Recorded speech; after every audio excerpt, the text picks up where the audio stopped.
Guys, Jeff Jones here at my personal shop, Drift Hacks, and I want to show you what I'm working on. It's my ACT twin disc setup. We're halfway through the season of Formula D, and we're inspecting the clutch, and this thing looks great, man. I can see, you know, a little bit of blue, but there's no hot spots in areas. This thing is wearing in freaking great, and inspecting it compared to the brand new unit, it's just perfect. Barely took out any meat. Still ready to go. Definitely could do a few more events on it. Right now we've done 7 events, and this thing's still looking really good. You see the pressure plate burning perfectly. Center disc looking really good. I don't feel any grooves on it.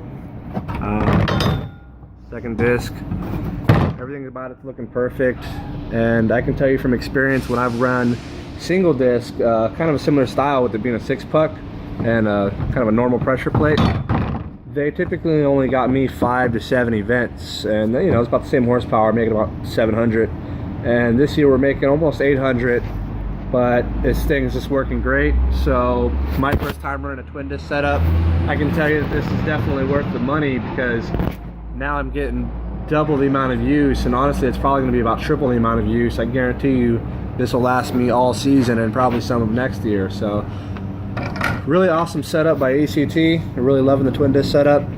So cool, man. Yeah, worth the bucks. I'll show you how this twin disc setup by ACT goes back together. Pretty cool unit.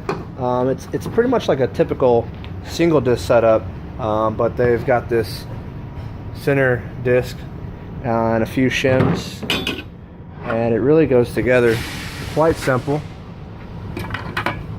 You know, throw your guy in there, that's the first disc.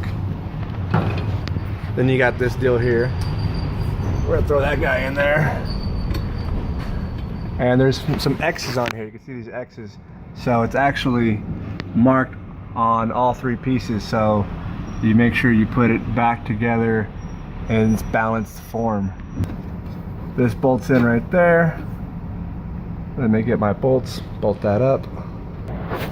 So we got the first disc in there, and got this bolted down, torqued down to about 40 foot-pounds. And this is a floating disc in there. It doesn't tighten up until you've got the other disc and the pressure plate all squinched down on these studs. So that's normal.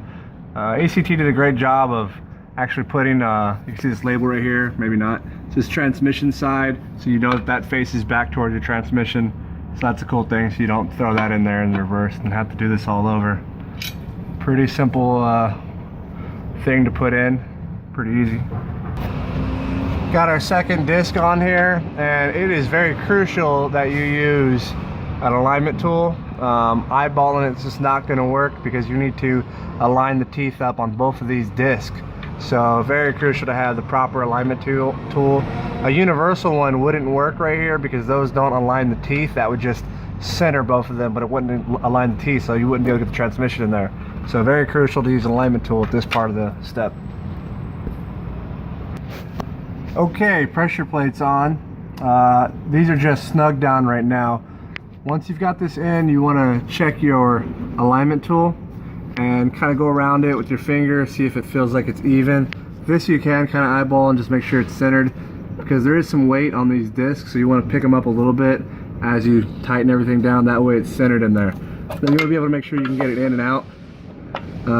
Kind of easy like that, because those can come down a little bit, and you'll notice that this gap will be smaller, this will be bigger, and then you go and tighten everything down, you can't get your transmission in. That's one of the reasons why.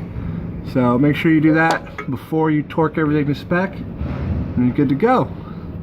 So all right, man, till next time.